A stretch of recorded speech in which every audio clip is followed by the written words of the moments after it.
Hey guys, Real Outdoors TV. Getting to a quick little video for you guys on a common issue I found, and I did a little bit of more research and actually figured it out and checked my truck, and sure enough it was the issue. Some people will just go ahead and go try to replace this won't work, be frustrated, don't know what to do. So basically what it is my windows would not work with any power at all. I pulled this trim piece off right here, and just to check to make sure there's nothing right there. Wouldn't be.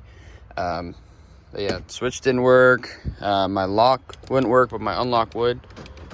See, lock doesn't work. This worked perfectly fine. These worked, and then they stopped. Passenger side won't work. Back seat, both back seats. The power back glass will work. I checked the fuse. Fuse was fine. So I come in here and start looking at some of these wires, and sure enough, these wires are shot. So yeah, I'm gonna go ahead and replace these. Not really replace them. I'm gonna strip some down and then put some electrical tape on it. Hopefully that'll fix our problem and we'll be back up and rolling. So yeah, if you guys find this video helpful, go ahead, like, share, comment, subscribe.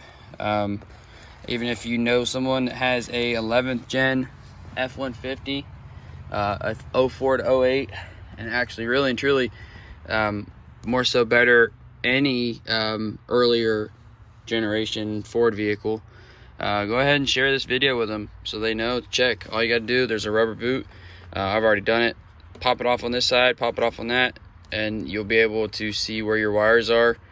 So yeah, give us a like, subscribe, thumbs up, all that good stuff. Thanks for watching.